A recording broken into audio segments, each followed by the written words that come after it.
अस्सलाम वालेकुम रहमतुल्लाह।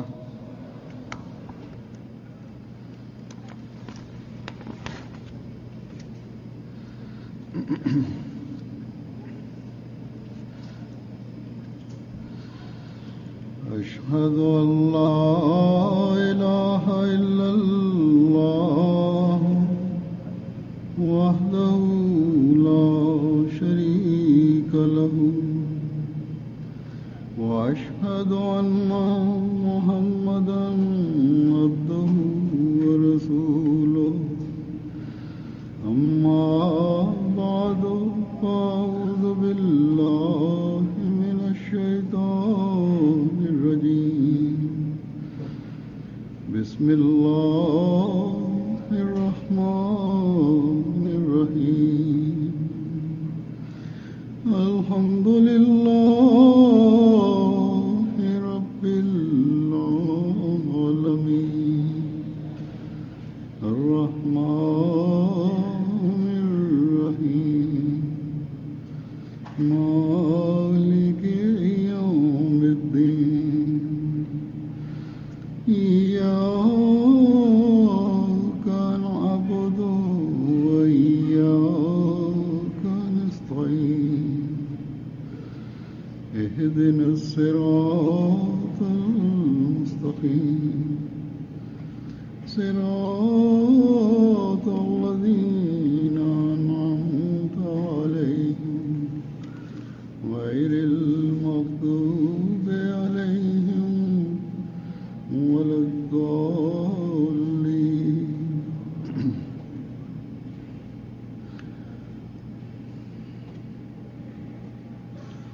अल्हम्दुलिल्लाह या आज जमात अहमदिया अमेरिका का जलसा सालाना शुरू हो रहा है।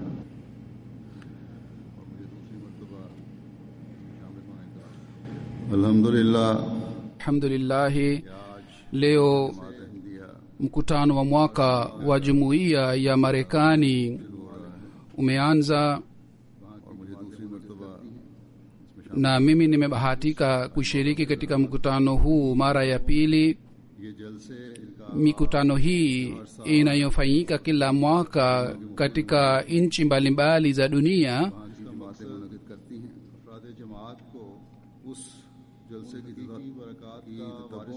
na mkutano huu pia ni kufuatana na mkutano ule uliofanyika na uliofanywa na ulioanzishwa na Sinama alayhi salatu wassalam.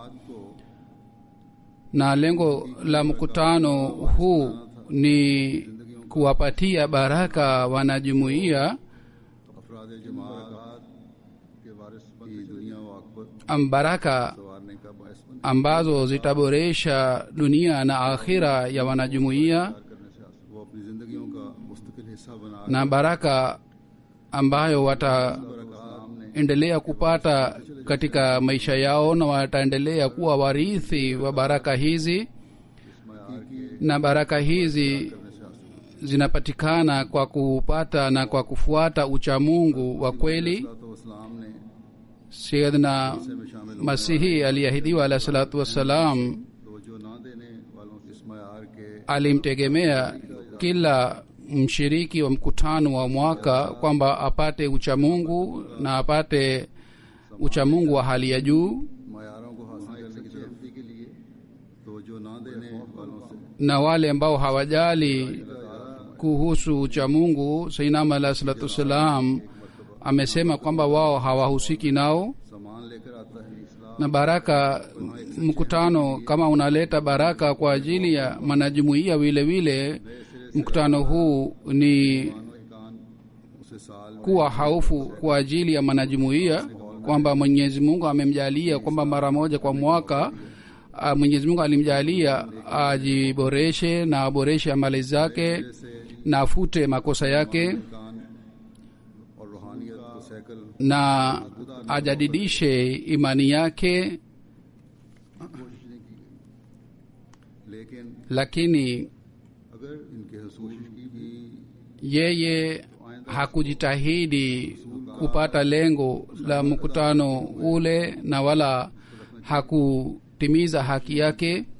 na wala hakufanya juhudi kwa ajili yake. Faiz का कोशिश की भी Ikiwa labda alifanya juhudi kwa ajili ya kupata lengo, lakini baadaye hakuweza kuendelea na ule juhudi na hakuweza kushika ule uchamungu, इन फैज का और पाक सही इदराक एक अहमदी को हो जाए ikiwa mwanajumuiya कि हसूल की कोशिश akijua lengo la mkutano ni nini na kisha akijitahidi kwa ajili ya kupata lengo lile, na kwa sababu ya hii akishiriki kila mwaka katika mkutano wa mwaka, ataendelea kukusanya mabadiliko mazuri haya na baraka hizi, तरक्की की नई मंजिल na kila mwaka ataendelea kupiga hatua mbele na ataendelea kuboresha imani yake. हमें उस मुकाम तक पहुंचाएंगे Na haya ni maendeleo ambayo yatatufikisha katika hali ile ambayo Sayyidina Alayhi Salatu Wasallam alitutaka sisi tupate. हमें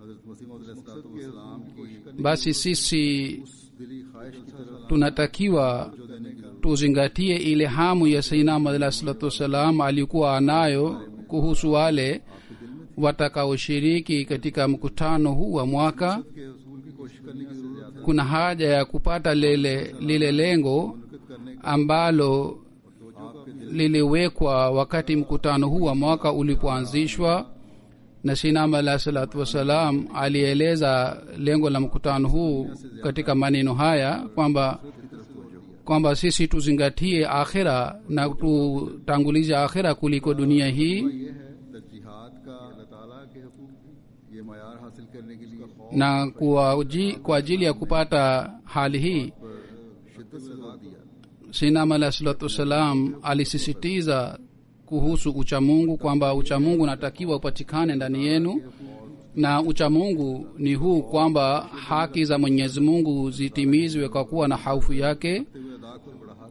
na vile vile haki za wanadamu pia zitimizwe kwa kuwa na hofu ya Mwenyezi Mungu moyoni mwetu. सल्लल्लाहु अलैहि वसल्लम ने फरमाया अल्लाह ताला के हुकूक की इबादत में से Miongoni mwa haki za Mwenyezi Mungu, haki kubwa ni ibada yake, और इबादत में इस हक के na katika ibada kitu muhimu ni kusali swala.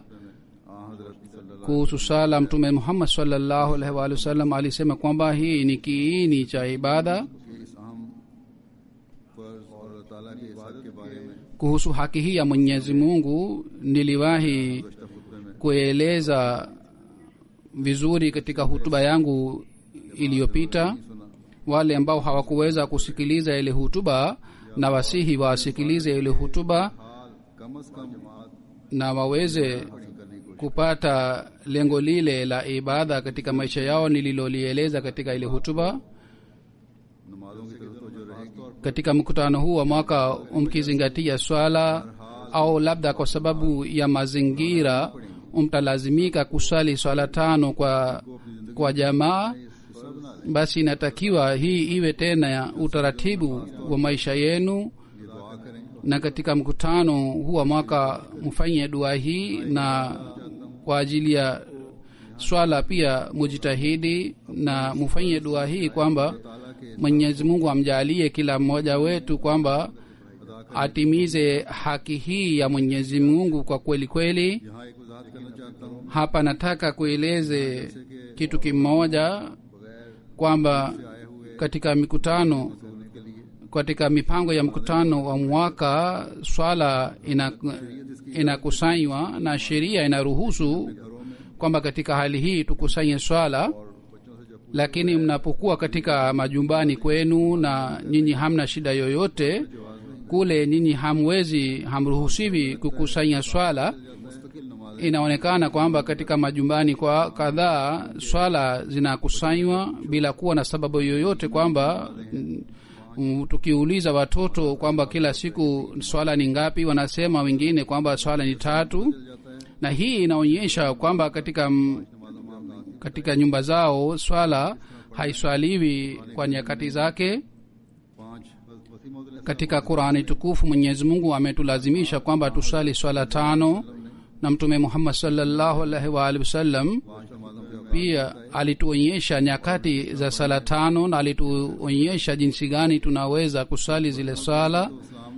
Sayyidina Ahmad alayhi salatu wassalam mara kwa mara ametukumbusha kuhusu sala tano. गुज़श्ता खुतबे में मैंने Katika hutuba yangu iliyopita nilieleza maelezo yake kwa kusoma maandiko ya Sayyidina Ahmad alayhi salatu wassalam. नाम फरीदे की तरफ बहुत तवज्जो Basi muzingatie sana fardhi hii, wajibu huu, ताला का kisha kwa ajili ya kupata uchamungu, नमाजों पे ही इत्तिफा न kwa ajili ya kutimiza haki ya Mwenyezi Mungu, msizingatie swala tu, bali mambo mengine pia ambayo ni lazima kwenu mujitahidi kulazimisha, नवाफिलों से भी सजा na kisha muboreshe swala yenu kwa kusali nafali. दूसरे नवाफिल की तरफ तवज्जो दें Muzingatie kusali tahajjud na vile vile nafali zingine katika siku hizi za tatu. Wengi watazingatia kuswali swala ya tahajjud, तवज्जो हो na mkipata hali hii kwamba mnazingatia swala ya tahajjud, basi hii inatakiwa tena muendelee na tabia hii. Na ikiwa kuna upungufu katika swala, basi nafali inajaza ile nafasi. इस तरफ जमात Sayyidina alayhi salatu wassalam amekumbusha sana kuhusu hii jumuiya yake. Anasema kwamba jumuiya yangu inatakiwa ifanye kwamba walazimishe kusali swala ya tahajjud, ikiwa si zaidi angalau wasali nafali 2, kwa sababu atapata nafasi ya kufanya dua katika nafali hii, na maombi yanayofanywa katika nafali tahajjud yanakuwa na athari ya aina fulani, kwa sababu maombi yale yanafanywa kwa moyo. सोच ये बताता है और दर्द कि अल्लाह ताला की Ikiwa mtu hapati hali fulani wakati wa kufanya maombi, उस वक्त तक एक शख्स उठना ख्वाब राहत से basi katika hali hii mtu hawezi kuamka kwa ajili ya swala, na kuamka kwa ajili ya swala inaonyesha kwamba mtu anajitolea kwa ajili ya kupata ridhaa ya Mwenyezi Mungu, na anaamka kwa ajili yake. Kuamka kwake wakati huo नहीं और यही इस्तिरार एक दर्द दुआ का inaonyesha kwamba उन्हें पैदा कर देता है inaonyesha kwamba anakuwa na hofu दुआ में na mapenzi ya Mwenyezi Mungu moyoni mwake, na kwa sababu ya hii moyo unapata hali fulani wakati wa kufanya maombi, na hali ile ya istirar inayopatikana wakati wa kufanya maombi ni dalili kwamba maombi yake yatapokelewa. Na huu ndio ni muhimu wa swala ya tahajjud, yani kuamka kwa ajili yake inaleta mapinduzi ndani ya mwanadamu. की दुनिया हालात में Katika dunia ya siku hizi watu wana malengo yao, जिसकी वजह से अक्सर na kwa sababu ya hii watu wengi wanalala usiku kuchelewa sana. इबादत के हक की अदायगी Wakijitahidi kusali swala ya tahajjud katika hali ya siku hizi, bila shaka itamsaidia, तब्दीली पैदा करने का atapata uchamungu na atapata mabadiliko mazuri ndani yake. इंसान को जहाँ हमें Basi kutimiza haki ya ibada hii inamjalia mtu anakuwa karibu na Mwenyezi Mungu, vile vile inakuwa silaha ya faida yake pia. के हक के बाद कता नजर इसके बहुत बड़ा हक Baada ya kutimiza haki ya Mwenyezi Mungu इसके भाइयों का हक ni haki ya ni kutimiza haki za ndugu zake. कि कौन किस कौम का है कता नजर इसके और किस मजहब का है इंसानियत के नाते कहना चाहिए एक दूसरे का हक अदा करने की इंसानियत का हक है Bali ni haki ya ubinadamu, कि बार बार कौन किस कौम का है na bila kujali kwamba mtu huyo ni kutoka katika taifa gani au ni katika dini gani, lakini kwa kufuata ubinadamu inalazimika, na Mtume Muhammad sallallahu alaihi wasallam na Mwenyezi Mungu pia amelazimisha kwamba tutimize haki yake. मोमिन है Na mwaminio ambaye ni mwaminio ana haki juu ya mwaminio mwenzie. Kuhusu haki yake Mtume Muhammad sallallahu alaihi wa sallam alitukumbusha kwa nguvu sana, अदायगी की कोशिश दिल में na tunatakiwa tujitahidi kutimiza haki za ndugu zetu. के मकासद बयान करते Sinama alayhi salatu wasalam kwa kueleza malengo ya mkutano wa mwaka ametukumbusha kuhusu kutimiza haki za wanadamu. Amesema Sinama alayhi salatu wasalam kwamba kwa ajili ya watu wengine tuwe na upole na mapenzi mioyoni mwetu na tuwe na huruma, na hii isiwe katika siku za mkutano tu. Yani huruma hii haitakiwi iwe katika siku za mkutano tu, bali katika maisha mzima pia inatakiwa hali hii ionekane. Baadhi wakati kwa sababu ya mambo madogo madogo ndugu wanakasirika na wanakasirikiana na wanakasirika kwa muda mrefu, kwa miaka na miaka, na hasira hii tena inaendelea kupatikana katika vizazi pia na katika jamaa pia. Kisha upole na huruma na kujali heshima za watu wengine, ikiwa hali hii haipatikani na mapenzi hayapatikani, na kwa sababu ya hii nyumba pia inavunjika, yani familia inavunjika. Na ilikuwa ikisema kwamba katika Ulaya utulivu haupatikani katika majumbani, na talaka imezidi sana katika jamii hii, na mume pia hajali heshima za wengine na hawajali kuzungumza na watu wengine kwa upole. Mwanzoni mapenzi yanapatikana, mwishowe yanabadilika katika uadui, na sababu yake ni kwamba kwa sababu ya mazingira ya hapa watu hawana imani juu ya wengine, na imani hii inaendelea kupungua, na matokeo yake ni kwamba ile nyumba inavunjika, yani ujamaa unavunjika. Na hali hii imeanza kupatikana katika majumba za wanajumuiya, na kwa sababu ya hii ujamaa unaendelea kuvunjika. Na napata ripoti ya Islahi Committee na kadhaa, na katika ripoti na taarifa ninayopata inaonyesha kwamba talaka imezidi sana. Kila mwanajumuiya anatakiwa azingatie upole na huruma, na anatakiwa atangulize hali hii juu ya mambo mengine yote. Ndiyo maana tunaweza kuitwa wanajumuiya wa kweli. Katika mkutano huu wa mwaka, kila mshiriki anatakiwa azingatie jambo hili na aweze kupata hali yake ya juu, kisha aahidi kwamba kuanzia leo ataendelea kuwa na tabia hii ambayo wamepata katika mkutano huu wa mwaka. Sisi tulifanya bayat kwa mkono wa Sayyidina alayhi salatu wasalam kwamba tutamtii na tutaleta mabadiliko mazuri ndani yetu, na tutaendelea kufuata uchamungu katika maisha yetu, na tulijadidisha ahadi hii ya uchamungu. Tunatakiwa tuendelee kuzingatia ahadi hii daima.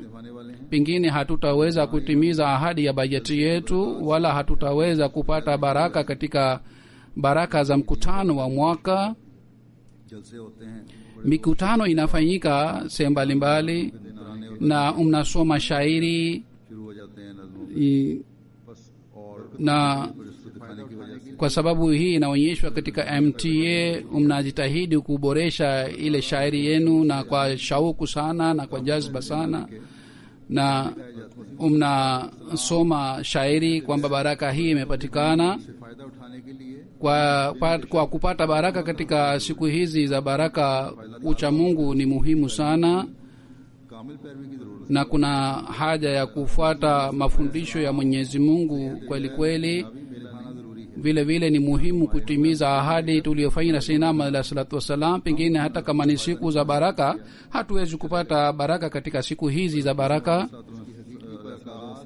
Sayyidina Ahmad alayhi salatu wasalam amesema kwamba hii si sherehe ya dunia, yani mkutano mwaka ambapo umekuja na umekuja kwa ajili ya kupata faida ya dunia, na baada ya kupata faida umeondoka, bali baraka zake za kweli mnatakiwa mjitahidi kupata baraka zake za kweli. हमसे क्या चाहते हैं? Na Sayyidina alayhi salatu wassalam anatutaka nini kutoka kwetu? आप इस्लाम Kuhusu hii nataka kuweka maandiko ya Sayyidina alayhi salatu wassalam mbele yenu. करने वाले इस्लाम की हर बात Masihi aliahidiwa alayhi salatu wassalam, बन सकते हैं,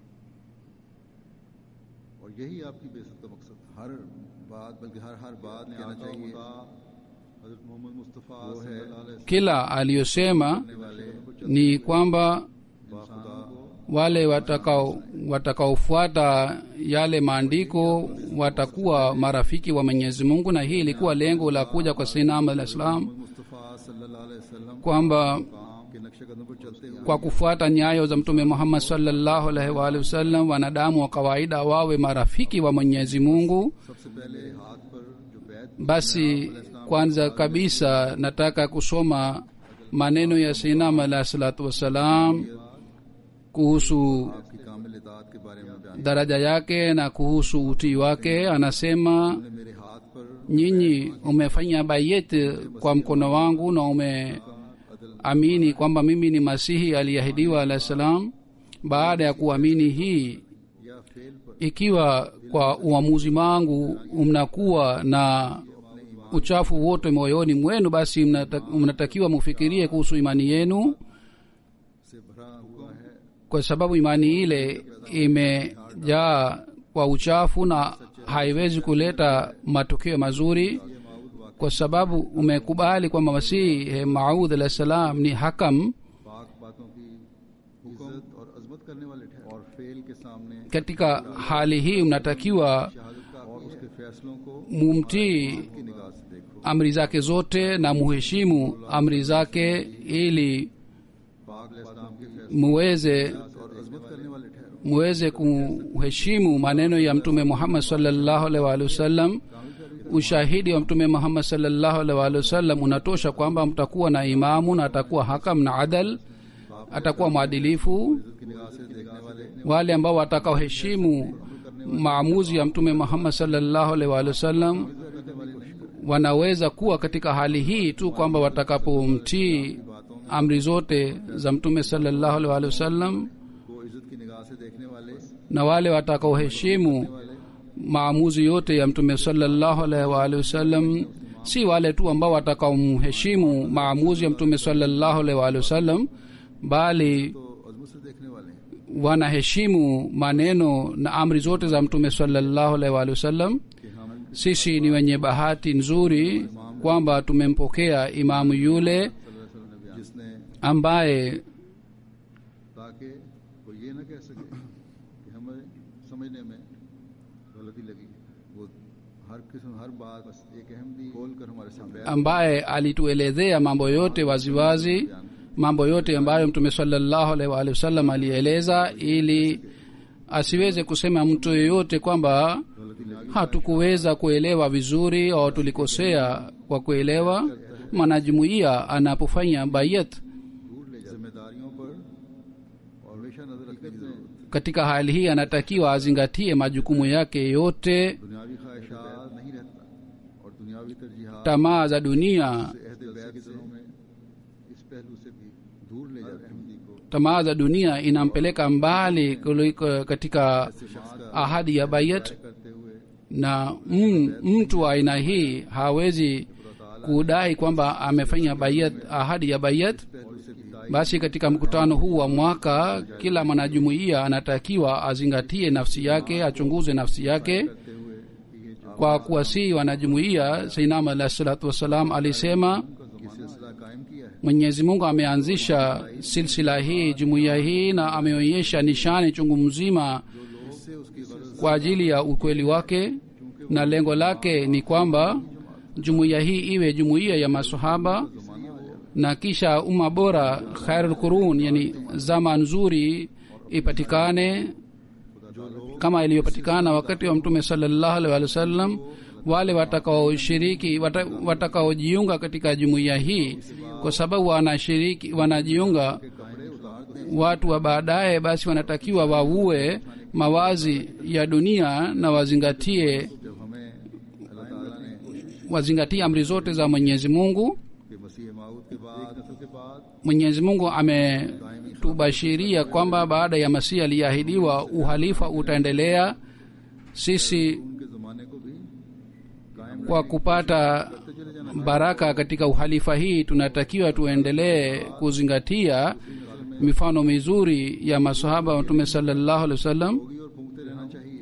na tunatakiwa tuendelee kukumbushana kuhusu hii अपने हर ज़माने की खैर kwamba katika kila kauli yetu na kila amali yetu itakuwa sawa na amri ya Mwenyezi Mungu. Ikiwa hali hii haipatikani, डूबते चले जाएंगे।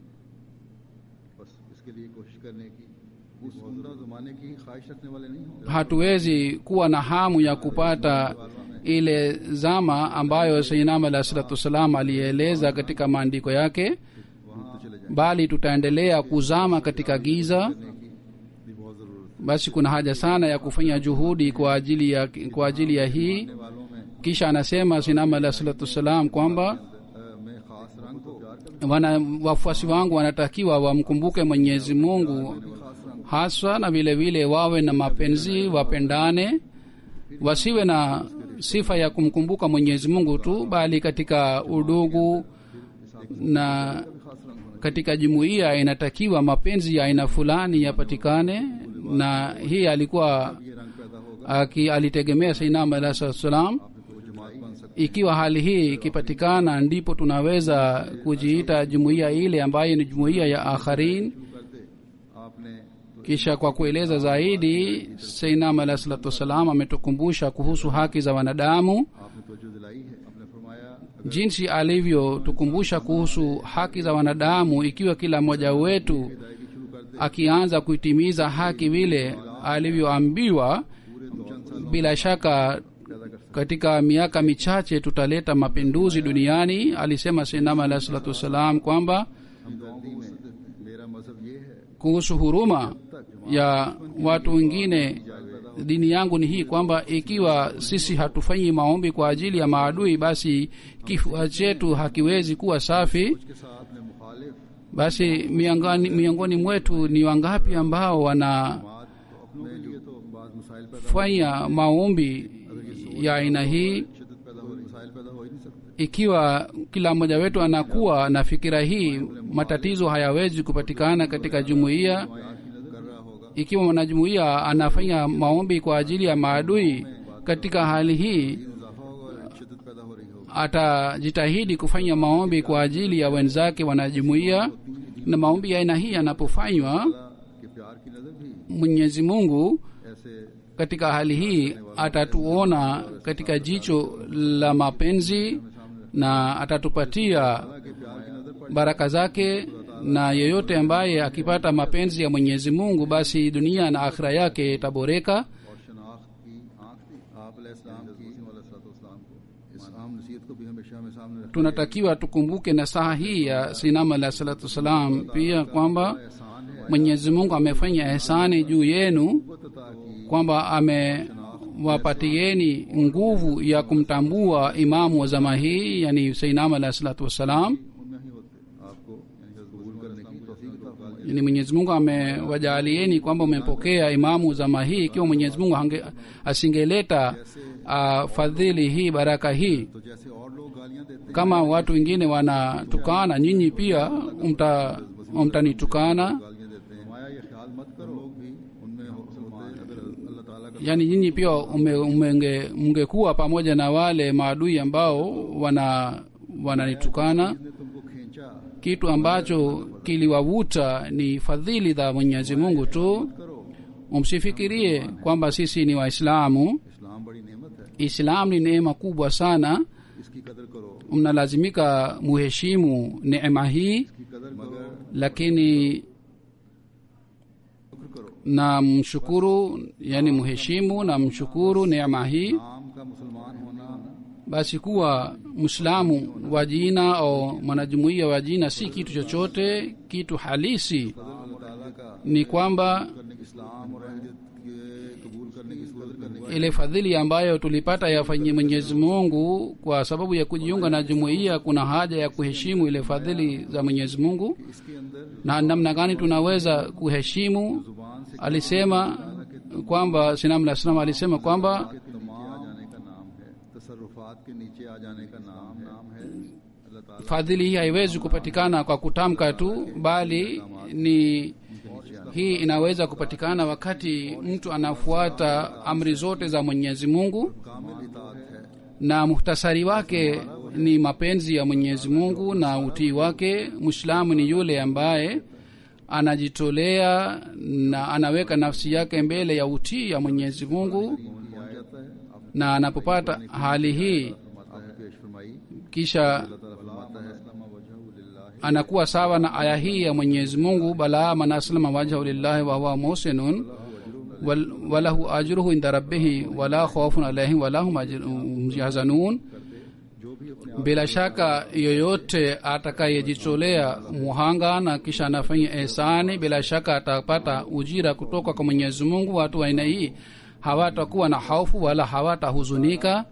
बस ये वादा फरमा अल्लाह ताला, Basi ये वादा फरमा Mwenyezi Mungu anaahidi kwamba yeyote atakayemzingatia Mwenyezi Mungu, atakayezingatia ridhaa ya Mwenyezi Mungu na atatanguliza ridhaa yake juu ya kila kitu, Mwenyezi Mungu atabadilisha hofu yao na huzuni yao katika furaha. Ihsani maana yake ni kwamba kuwatendea vizuri wengine, kuwatendea hivi kwamba mtu asiwe na faida, asizingatie faida yake yoyote, bali anazingatia wema tu. इसका इस्तेमाल और इसका इल्म जो है उसका इस्तेमाल नेक बातों के लिए, Kila kitendo anakifanya kwa ajili ya kupata wema, na katika hali yoyote asiingize maovu katika ile wema. वो हालत हकीकत में Na hii ndiyo ni hali ile सकते हैं कि ambayo tunaweza kusema kwamba amemwelekea Mwenyezi Mungu. जो हर अहमदी को हासिल Hii ndiyo ni hali kila mwanajumuiya anatakiwa ajitahidi kupata hali hii. Sayyidina alayhi salatu wassalam anasema kwamba hii ndiyo ni hali ambayo inatufanya kuwa Waislamu halisi. बैत में शामिल करने के बाद Baada ya kujiunga na jumuiya, हो जाना चाहिए mtu hatakiwi atosheke katika hali hii tu kwamba sisi tumekuwa wanajumuiya, bali anatakiwa aendelee kuboresha hali ya uchamungu wake. बैत करने वालों की खुशकिस्मती के बारे में, बैत करने वालों की खुशकिस्मती के बारे में Kuhusu wale waliofanya bayat, kuhusu bahati yao, Sinama alayhi salatu wassalam anasema kweli kweli kwamba Mwenyezi Mungu ameleta baraka hii kwa ajili ya wale ambao ni wenye bahati nzuri.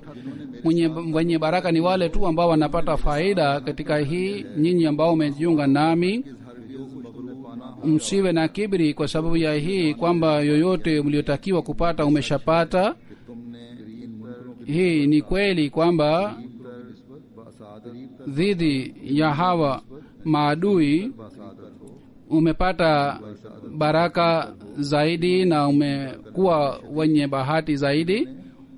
अपने शदीद इनकार और तौहीन से खुदा को नाराज किया, इनकार और तौहीन से Wale को नाराज ambao walimkasirisha Mwenyezi Mungu kwa sababu ya vitendo vyao. काम लेकर Na hii pia ni kweli kwamba अपने आप को बचाने की फिक्र की बात kwa kuwa na dhana nzuri umejitahidi kujiepusha आप पहुंचे हो। katika dhambi अल्लाह ताला ने na umekuja karibu na chemchem ile ambayo Mwenyezi Mungu alileta kwa ajili ya uhai halisi, lakini bado hamjakunywa maji. तौफीक चाहो Basi muombe msaada wa Mwenyezi Mungu ili muweze kunywa maji ile, kwa sababu bila msaada wa Mwenyezi Mungu nyinyi hamwezi kunywa maji ile उससे फायदा नहीं उठा। na hamwezi kupata faida hata baada ya kujiunga na jumuiya hii. मैं यकीनन जानता हूँ Amesema Sinama alayhi salatu wassalam, najua yeyote atakayekunywa katika chemchemi hii hata kufa, kwa sababu maji haya yatampatia maji, yatamkoa katika maagizo, yatamsalimisha katika mashambulio ya maadui. Namna gani tunaweza kunywa maji katika chemchemi hii? Ni kwa njia hii kwamba mutimize haki mbili ambazo Mwenyezi Mungu amewalazimisheni kufanya, na haki ya kwanza ni kutimiza haki ya Mwenyezi Mungu, na haki nyingine ni kutimiza haki za wanadamu. तो हम में से हर एक को अपने अंदर Hii ndiyo ni hali kila mmoja wetu anatakiwa apate hali hii. हम पर ये बहुत बड़ा एहसान है का ये भी हम पर Sinam बहुत बड़ा एहसान ni ehsani ya Sinam alayhi salatu wassalam juu yetu kwamba Sinam alayhi salatu wassalam alitufundisha kwa kupitia mikutano ya jalsa kwamba jinsi gani tunaweza kutimiza haki za Mwenyezi Mungu na haki za wanadamu, na kwa kusikiliza mambo ya dini tunazingatia ile hali ambayo Sinam alayhi salatu wassalam alitaka kuona ndani yetu. Kisha Sinam alayhi salatu wassalam amekumbusha sana kuhusu hii. Kwa hiyo kila mwanajumuiya anatakiwa azingatie jambo hili pia, kwamba aboreshe hali ya elimu yake. की तरफ बहुत तवज्जो Siku hizi watu wanatafuta sana elimu ya dunia na wanazingatia sana na hawazingatii kuhusu elimu ya dini. Sinam alayhi salatu wassalam alisema kwamba तकवा अपने दीनी mabadiliko mazuri, kwa kuleta mabadiliko mazuri na kwa ajili ya kupata ucha Mungu, kuna haja ya kuongeza elimu ya dini, सिर्फ और सिर्फ मुस्लिम और na mabadiliko haya tunaweza kukuata kwa kumpitia Sinam alayhi salatu wassalam tu. Siku hizi किताबों का Sinam alayhi salatu wassalam alituachia hazina ya vitabu vyake, इन्हें पढ़ने की तरफ na vitabu hivi vimejaa kwa maarifa बहुत तवज्जो देने na kwa lulu ya elimu. Kuna haja ya kuzingatia na kusoma vitabu hivi, vitabu ambavyo vimeshafasiriwa katika lugha zingine. Wale ambao hawezi kusoma lugha ya Kiurdu wanatakiwa wazingatie wasome tafsiri ya vitabu vile, na wale ambao wanaweza kusoma Urdu wasome katika lugha ya Kiurdu, इल्म और इरफान को बढ़ाने का kwa sababu vitabu hivi ni njia nzuri ya kuongeza na kuboresha imani yetu na elimu yetu. जमाने में कुरान करीम की तफसीर Yoyote aliyoeleza Sinam alayhi salatu wassalam katika vitabu vyake ni tafsiri ya Qur'an tukufu, का इदराक खुदा ताला ने na katika dhama hii Mwenyezi Mungu alimjalia elimu ya Qur'an tukufu Sinam alayhi salatu wassalam kushinda watu wengine wote.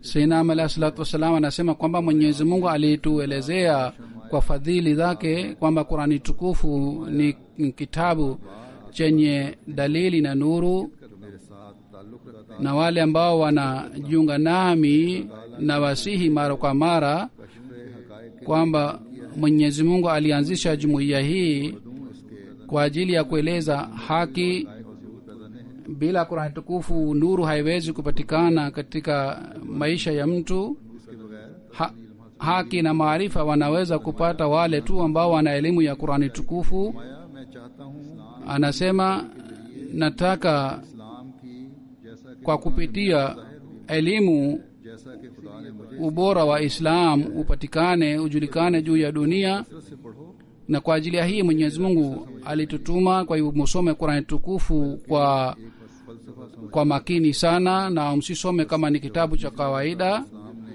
इस अहम काम के साथ अपनी मामूलियत के मानने वाले अहम काम के साथ Huzur anasema kwamba wakati Sayyidina alayhi salatu wassalam तवज्जो दिलाई है alipokumbusha wafuasi wake kuhusu usomaji wa Qur'ani tukufu, हमारा भी काम कुरान करीम kwa ajili ya hii sasa ni jukumu letu kwamba sisi pia tuelewe Qur'ani tukufu na tusome Qur'ani tukufu, को जाहिर करें इन तक पहुँचाएं इन लोगों पर kisha जाहिर करें इन तक पहुँचाएं सबसे बड़ा tuwafikishie ubora wa Islam watu wengine. का हथियार हमारे पास नौजवानों को कुरान करीम Silaha kubwa ya mahubiri mikononi mwetu ni Qur'ani tukufu. Complex में मुबतला किसी भी किस्म के एहसास कमतरी में कॉम्प्लेक्स में मुबतला होने की जरूरत है Hatuna haja kwamba tusijione duni kwamba watu wanaleta shutuma dhidi za Waislamu.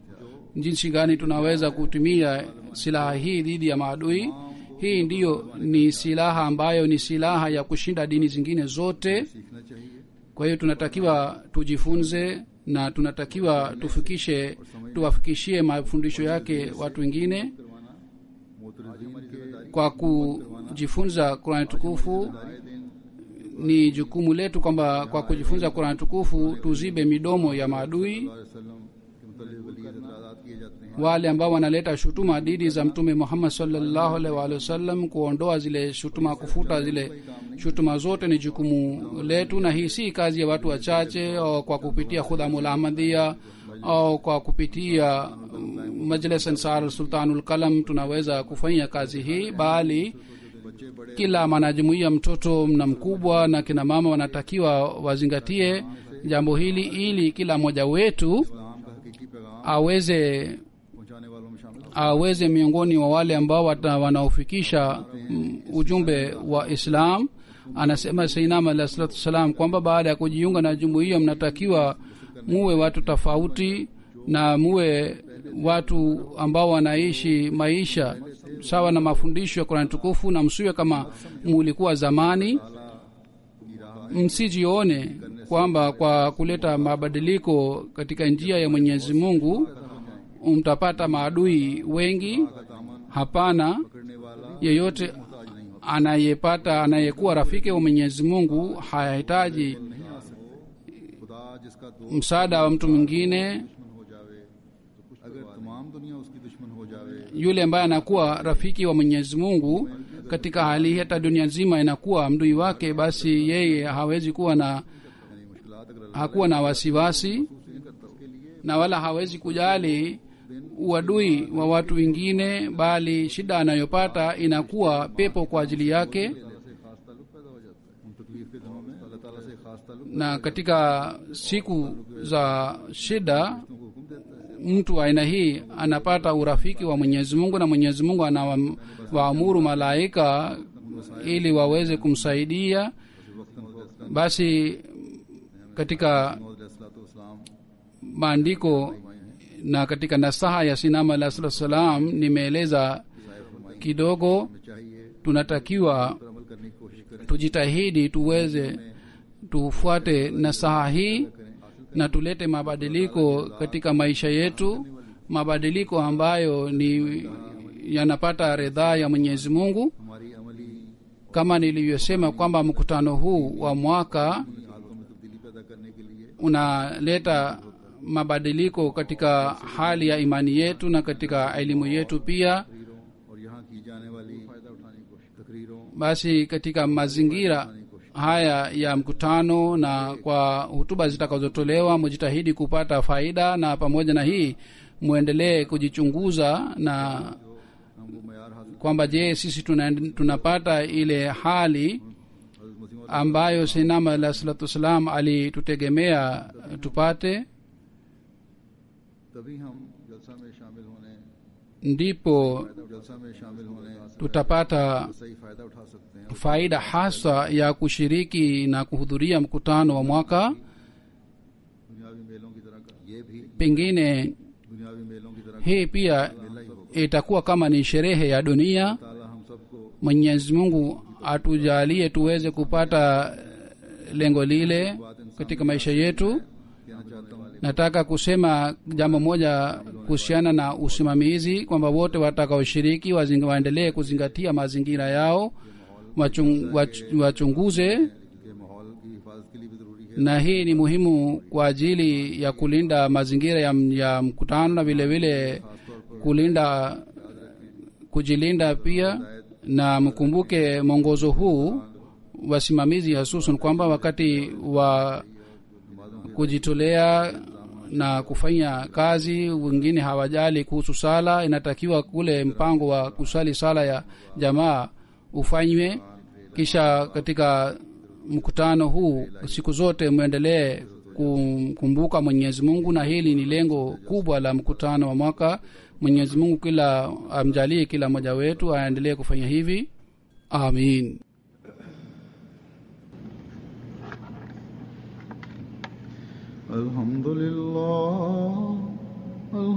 Alhamdulillah nahmaduhu wa nasta'inuhu wa nastaghfiruhu wa nu'minu bihi wa natawakkalu alayhi ونعوذ بالله من شرور أنفسنا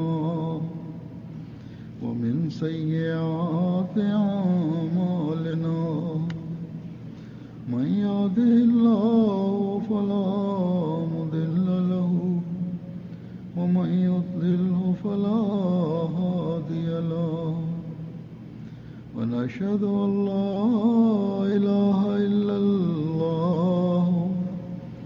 ونشهد أن محمدا عبده ورسوله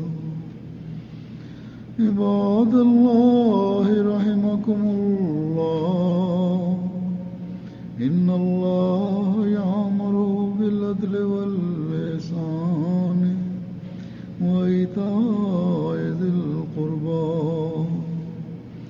وينهى عن الفحشاء والمنكر والبغي يعظكم لعلكم تذكرون اذكروا الله